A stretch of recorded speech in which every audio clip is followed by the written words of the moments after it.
Welcome to Brainfluence. I'm Roger Dooley. Today's podcast is available in all the normal audio podcast players like Apple, Spotify, Google, etc. But as you can see, I also recorded this episode in video. On today's show, I'm thrilled to speak with Tom Peters. Tom might be the first real management guru, and his book In Search of Excellence kickstarted the entire business book genre. In recent weeks, Tom has watched how businesses are handling the current crisis, sometimes with alarm and occasional admiration. We'll talk about his 2 new manifestos, which you can download for free from the show notes page linked below. Tom is one of the most direct, straight-talking experts you'll hear from.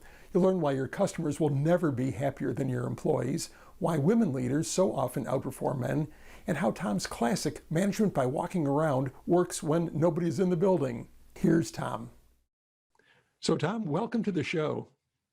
Thank you very much. I'm coming directly from the dentist chair to this interview. Well, that is dedication to the cause, and I really appreciate that extra effort, Tom. I'm not sure I would have been able to do the same. But, you know, the last time we chatted was when we were discussing your book, The Excellence Dividend. And at the time, I kind of got the impression you are a man on a mission. And now you've got 2 new documents here. They're sort of manifestos. And we'll link to those on the show notes page so people can get copies of those. But this convinces me even more that you are indeed on a mission. Would you agree with that characterization? And if so, how would you describe it? I hate words like that, but I think it's fair. The comment that I've made, the stuff that I care about is, in 2 words, 3 words, focusing on people. Organizations are people, period. And as I said to somebody, I made a list of the 5 things I cared about most. And I said, here's the deal. In order to understand what I'm talking about, you've got to be really well educated. And what I mean by that is you have to definitely have a certificate of completion of the 4th grade. You know, I've got 4 quant degrees, for God's sakes. I'm not somebody who came from a philosophy degree. God, I wish I'd had one. But this is straightforward stuff. I mean, look, I came from the dentist office. I know the dentist pretty well. We were shooting the breeze, and we were talking about people who don't need to, who have raised prices unrealistically. And there's some kind of mask that he buys by the jillion, and they were $1.50 before the coronavirus, and now the guy's charging $11 for them. And I just think that stuff is appalling. And my one-liner has been that probably to a significant degree, the quality of your reputation will be dramatically correlated with the way that you have behaved in the last 2 months and the next 4 months. And part of the 4th grade thing is if you treat people incredibly well, funny things happen, like you make more money. It ain't altruism. I love John DeJulius. I don't know whether you know him, but he's a kind of a sales guru and has a chain of, I think, salons. And he said, remember that your customers will never be any happier than your employees.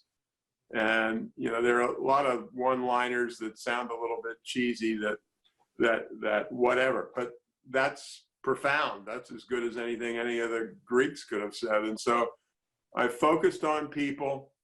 And we can talk about work from home stuff. I focused on managing by wandering around, which to me is a metaphor rather than a technique. It's people who want to be in touch and can't live if they're not in touch with their folks. I wrote something. I've been talking about MBWA for 40 years practically. And my wife and I, until this year, go to New Zealand for a month or so every winter. And I said, how pathetic to be a 75-year-old walking on the most beautiful beach in the world in New Zealand and thinking about MBWA. That's pathetic. But I had this breakthrough, which is associated with the question you asked. And I thought, why do you do MBWA?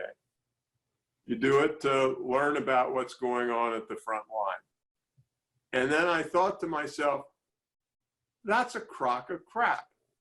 The reason you do MBWA is because it's fun. If it is not fun to be in the distribution center at 1 a.m. with the crew of 40 who are working in the distribution center, if that's not fun for you, then I have a suggestion. Go home directly, break the speed limit if you need to, sit down at your desk, get out a piece of paper, get out a pen, and resign your job as a leader. And, if you don't get off on people, I've got a little quote in my most recent book, and it's I did a lot of work years ago, and now they've got some problems, as do most retailers, with ye olde Nordstrom. And there's a woman, first name is Betsy, can't remember her second name, who I just kind of fell in love with. And she said, as a store manager, I would come in, and if you're a store manager, you've got 1,000 problems that are on your desk that are new every morning. And I would spend about 30 minutes on them. I'd get so frustrated I wanted to pull my hair out. And she said, I always did the same thing. I shut my office door and I went out on the floor in the store and just chatted with our folks for half an hour. And she said, I came back to my office with a big grin on my face, and suddenly all these problems looked like they were easy to solve. And it's, that's kind of the spirit of all this. The other area, well, two other things that have been incredibly important to me. One that's been a centerpiece for the last 25 years, to quote Nicholas Kristof in the New York Times, who was quoting a big McKinsey study, if you want to get ahead in your business, promote women. And, I think for a ton of reasons, and we can, maybe discuss some of them, the evidence is pretty clear that women are better leaders. And particularly, I use Twitter, as you know, because we have exchanges. And one of my Twitter exchanges, when something really shitty had gone down in a hospital, is I said there should be a law that does not allow males to be CEOs of hospitals. And you don't want to characterize a male or a female as being exactly one thing or another. It's like a normal distribution. Women pay more attention to people than men do. And particularly in things like the caring professions, which are all of them as far as I'm concerned, that's important. Even Third country area. leadership, Tom. You mentioned New Zealand. It seems like in this pandemic crisis, the countries with female leaders have, in general, fared better than others. Yeah, at the level of wow. But Jacinda Ardern, the New Zealand Prime Minister, has been, just off the charts. I will put in a little plug for the Kiwis in general. We were there when there was the big Christchurch mosque bombing. Believe it or not, even New Zealand has a couple of motorcycle gangs. They don't do much abusive. The motorcycle gangs broke themselves up into small groups and put it upon themselves to patrol outside every mosque in New Zealand when services were going on. And that's the motorcycle gangs. And I thought that was just the, sweetest, dearest, most humane thing that maybe I've ever heard in my life. But I love the people stuff, the women's stuff. The third area is I've been really passionate about design for about 30 years. And design not meaning cool stuff, but stuff you really connect with, whether it's a retail service, whether it's a little program like this, or whether it's somebody who are, selling Peterbilt trucks. But it's all of a piece. It's the emotional connection. My description of an organization is people serving people serving people. People called leaders, serving people called employees, serving people called customers and communities. And that's all it is, people and service.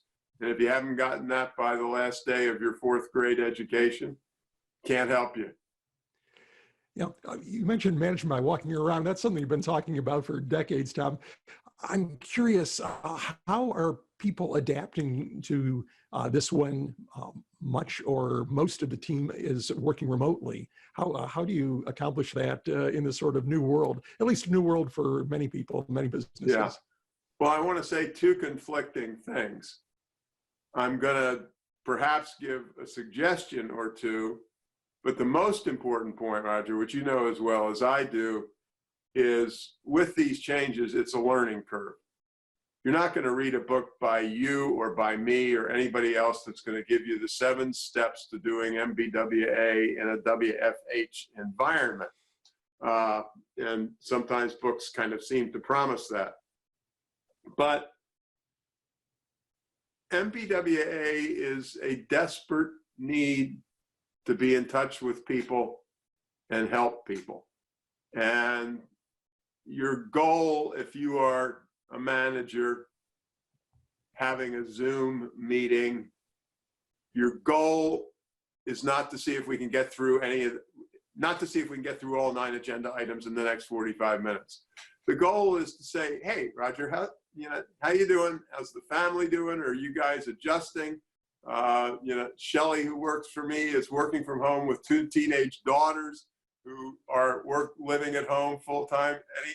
And it's just being a human being, and that sorry to say, doesn't necessarily come naturally to it. And when I think of leaders, incidentally, and I know I have a vague idea of who's paying attention to you and I, there's only one leader who matters, and that leader is the first line leader. I've argued in my writing that the full portfolio of first line leaders, 3 people in a car dealership and 3 gajillion if it's General Motors, they are the #1 corporate asset. Because the first line, there's something 75 to 85% with no variation around the world of employees are disconnected from their work. And the #1 reason is their boss.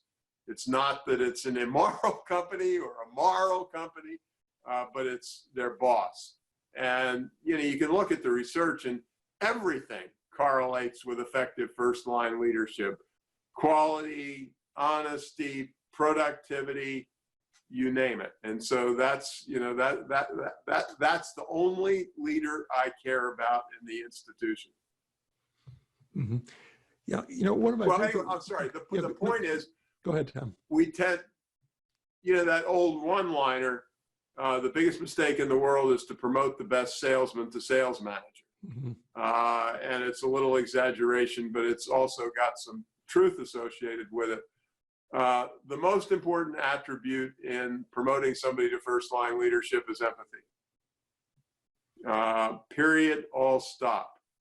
And there is nothing, and I hate the term, there's nothing soft about empathy. It's people who give a shit about other people, and I call it, I'm an old Navy graduate, and so I use the language which is rather plain. I call it the practice of give-a-shitism. And I also said that the definition of a effective manager is that she or he is literally desperate for every one of the 8 or 9 or 10 or 12 or 3 employees who, quote unquote, report to her or him. Desperate for them to succeed. And that's your measure. This David Brooks, the New York Times columnist, wrote a column a while back, and I think it's as profound as anything Socrates or one of the big dudes said. And it was about resume virtues versus eulogy virtues. And he said, the resume virtue is I graduated from Harvard, and then I stuck around and got an MBA. And in my first 9 years, I was promoted 6 times. And I'm doing 18,322 philanthropic activities. Look at me, I'm God. And he said, that's the statistical stuff. The eulogy virtues are what do people say to you at your memorial service, or about you at your memorial service or at your funeral. And what they say, maybe not the Navy version, but they say he really cared about people. He really gave a shit. He really, really was always determined to help people out. And obviously, in the middle of our COVID-19 madness, all that stuff gets multiplied, by 100 or 1,000 or what have you. There's just no excuse for misbehaving at this point, none whatsoever. I'm going to personally talk to the spirit of old Dante, and I'm going to say, add a 10th ring to hell and put bosses who misbehave during a crisis like this, put them out there and let them boss each other. That reminds me of a quote from Warren Buffett, one of my favorites, that you only see who's naked when the tide goes out. And for me, at least, this pandemic crisis has been a tide going out moment where companies are showing some different aspects of themselves. I think, I've held up Amazon as being an example of one of the best managed, most customer-centric companies ever. They lead off my book Friction. They're exhibit one.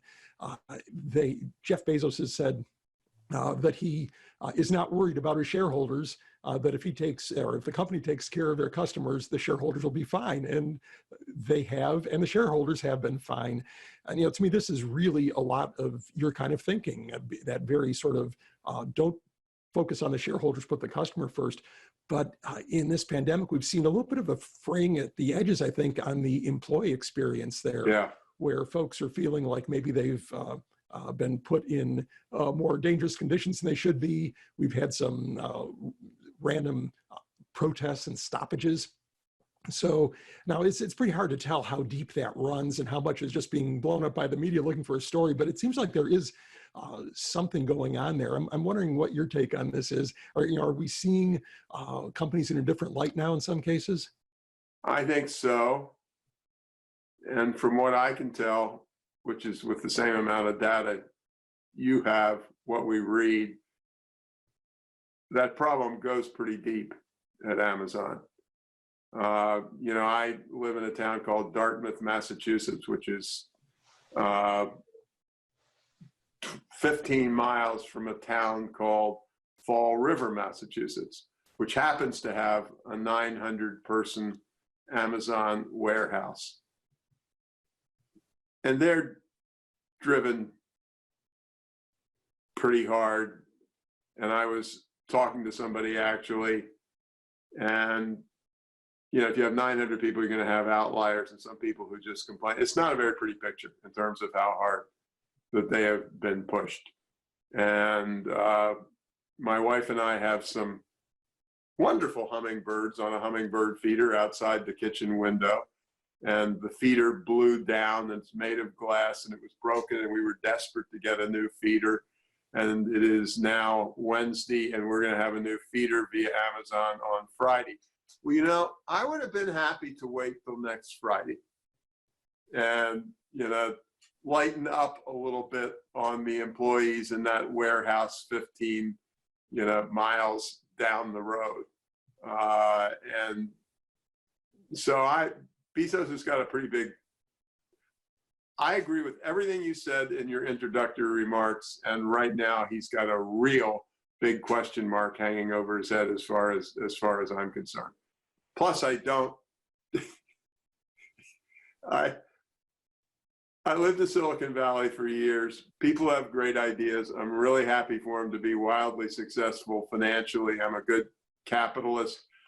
But I think Warner Brothers, I think Bezos just bought Jack Warner's house for $165 million. I'm not a Scrooge, and I'm happy with people who make a lot of money. And compared to the lower middle class I came from, I made a lot of money.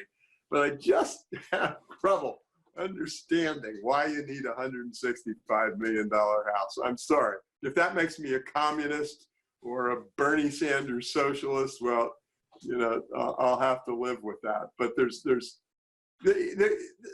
thinking about this, and I saw this, somebody wrote this, and they said, it's really nice to go to Carnegie Hall, and there are some wonderful libraries that Mr. Carnegie donated at donated. Wouldn't it have been cool if he'd given his workers $2 an hour more? And and stuff like that is true. Thank God for Carnegie Hall, but I'd rather that it not have come out of the hides of the people who were working in the sweatshops that Carnegie had.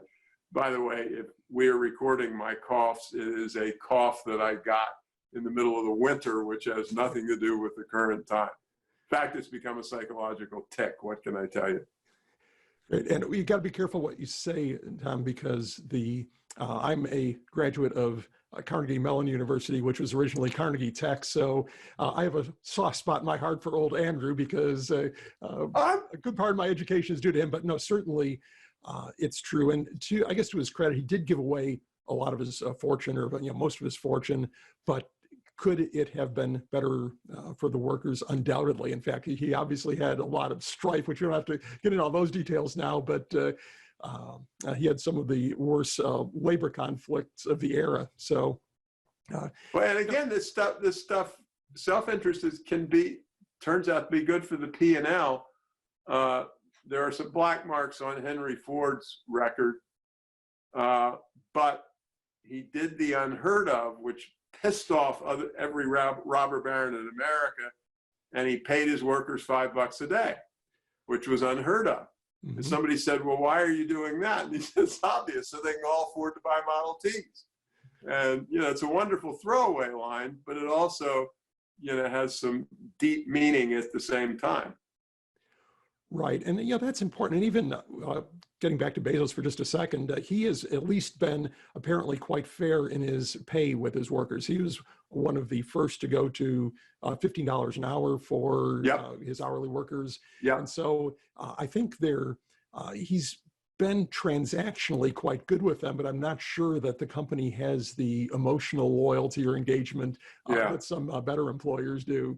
Well, I would agree with your implicit point.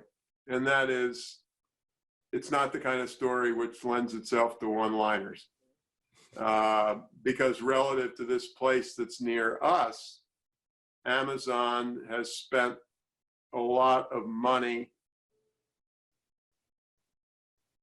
working with local community colleges to create courses for which they need not pay for a lot of warehouse employees. And a lot of the warehouse employees did not exactly come from wealthy backgrounds.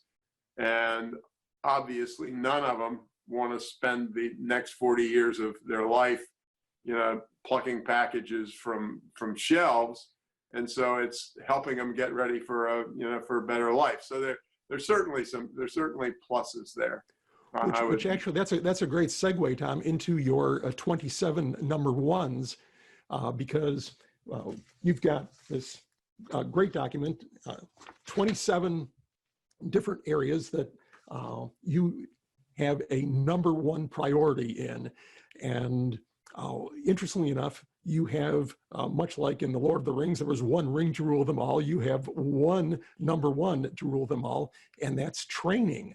Now, I would not have guessed that. If you would have given me a list of, one-liners about the 27, I doubt if training would have been in my top 3. Explain why it is your number one rule among all the number ones.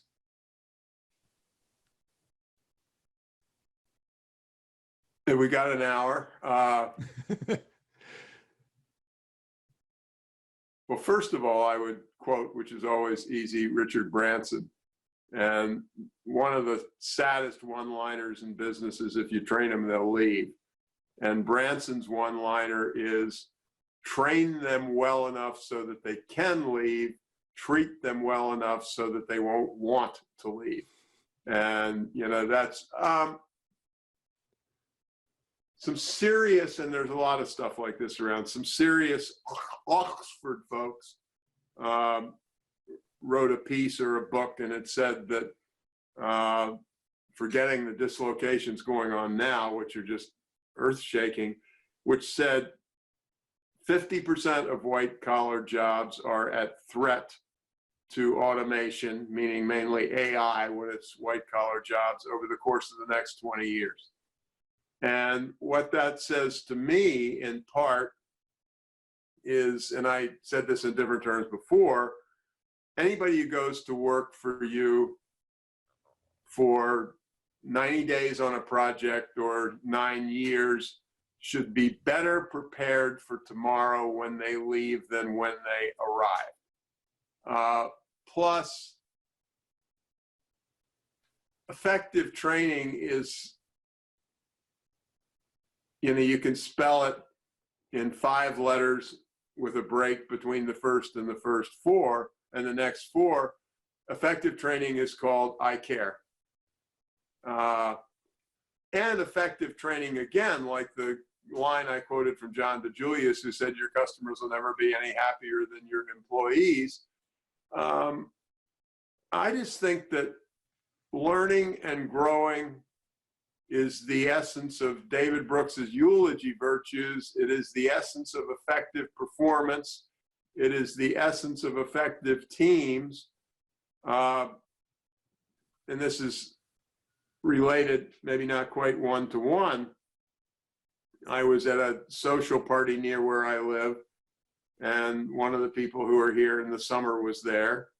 And it was not Warren Buffett, but it was somebody who would be on kind of the top 25 list of Buffett-like people. And so we were just shooting the crap during dinner, and he said to me, Tom, what do you think the #1 failing is of CEOs? And since I was apparently born a smartass, my response was, I can tell you 50 failings of CEOs, not sure I can narrow it down. So he looked at me and he said, #1 failing of CEOs is they don't read enough. And that's one of those things, Roger, where what's the one-liner? You could have knocked me over with a feather. But it's with all the change that's going on, you've got to keep informing yourself, and you've got to keep sharpening your mind, and you've got to keep, listening and watching people like you and me. But education is everything. And so, I think it's good for the world. I think it's what have you. And I think it's the best. It's not staving off AI, but there's this wonderful term or pair of terms, and it is AI versus IA. And AI is artificial intelligence, which aims at displacing people. IA is intelligence augmented, which makes it possible for people to do amazing things that they couldn't have done before. And again, life doesn't really break itself down into just 2 simple points, but it's a big deal. It's, giving our customers stuff they fall in love with. I mean, my biggest problem, my wife is not an environmental fanatic. She's an environmental mad woman. And I said to her, Larry Page, Sergey Brin, I don't know the pronunciation, Mark Zuckerberg and Jeff Bezos are devoting their entire lives into selling us shit that we don't need and making the environment worse. And I'm not saying we don't buy things don't get me going on Zuckerberg. We'd have to take an hour. There's a person who is involved with running our country who I don't love very much. And I said to somebody, 320 million Americans, that person and Mark Zuckerberg are at the bottom of my list of 320 million. But that's another story. Yeah, part of it is what I said. I totally believe in marketing. I'm marketing. I've always marketed myself, and I started the brand you thing and so on. But all Amazon, the only reason for the existence of Facebook is to sell you stuff that you didn't know you needed to be sold until you went on Facebook. If I was a mom and dad who had sacrificed everything in the world to send my kid to Stanford to get a computer science degree, and his contribution to humanity was to sell people shit they don't need, that would make me very happy. And I'm being a little extreme, but and that's what advertising has always done at some level. But this, and I've read 1 million things on this, and you've probably read 2 million. The subtlety.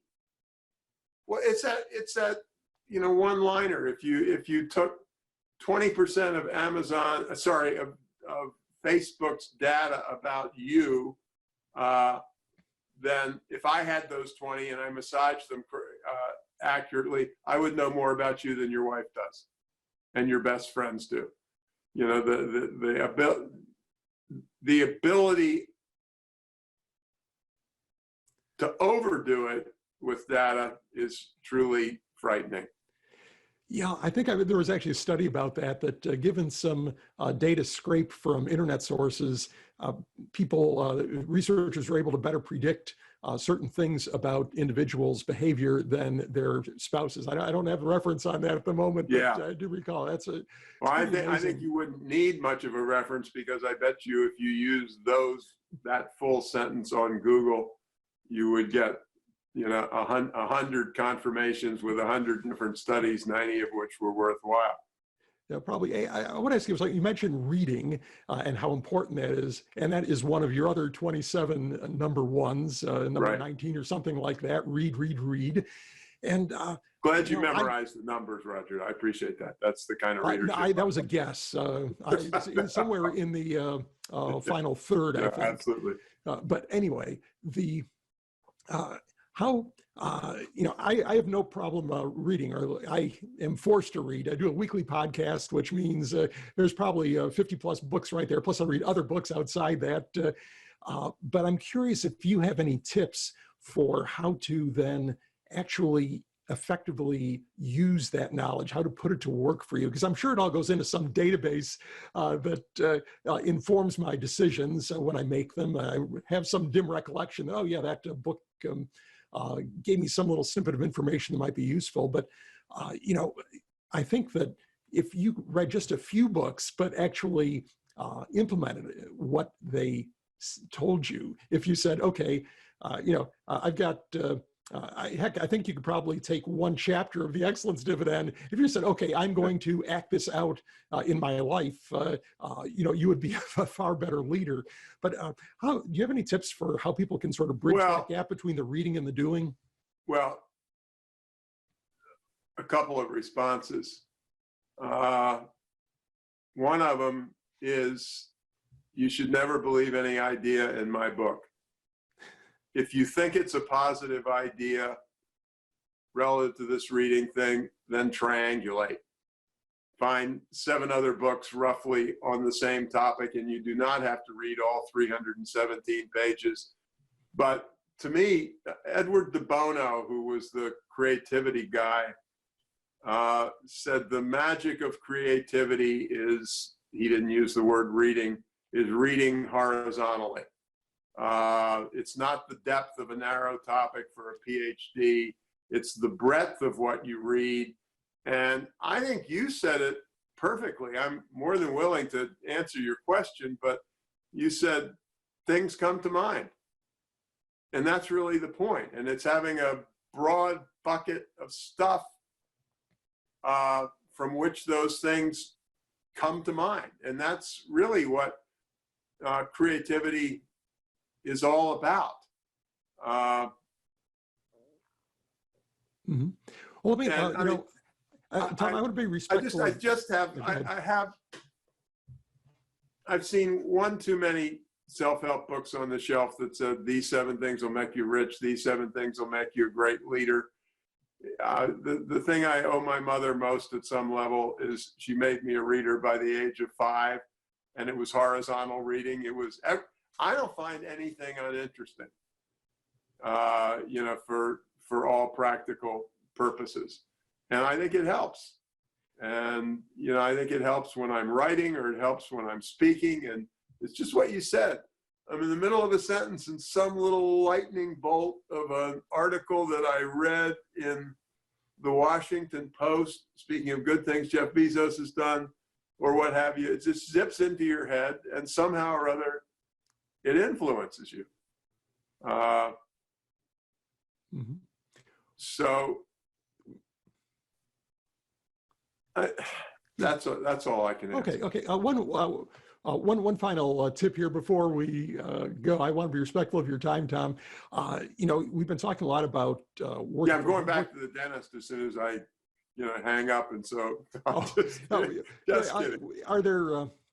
Do you have any tips for the work at home world, work from home world that you've discovered? I assume that you've been working from home office for quite a while, at least part of the time. So, but do you have any tips for 2020? Well, yeah, May of 2020, in the middle of the COVID crisis, there's more to life than productivity. You do not have to drive yourself for perhaps the level of productivity you might have gotten when you were in the office. You need to spend more time with your family, probably. You need to spend more time, and I don't mean outside at the bar or tattoo parlor, with members of your community. There's you can read it on your next, in that there were two papers which you referred to, the one which was the 27 number ones, and then there's another one. And it has it has a wonderful page that I found from a community college in Oregon, and something they had sent around to all their employees and faculty members. And it was sort of 10 rules for living through COVID-19. And it said things like, if you're really feeling crappy, that's okay. You don't just have to behave the way you would try to behave if you were at work. It was all about resonance, caring, taking the time. So don't kill yourself. Remember that your family and your community is more important than your job, because that is your number one. I'm not, I was raised a Presbyterian, but I'm a lowercase r religious person who doesn't darken many church doors. So I'm not giving you the evangelical sermon of the day. Be sociable.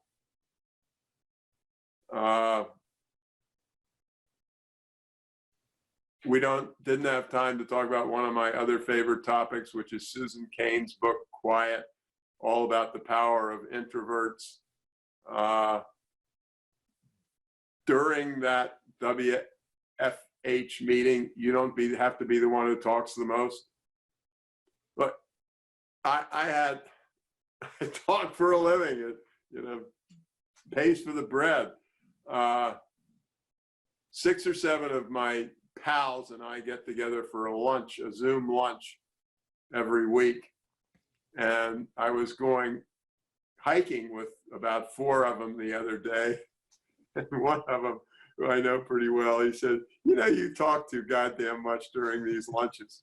I just was dumbfounded. I know I always talk too much, but it was, and we had one just 2 days yesterday, and I didn't talk.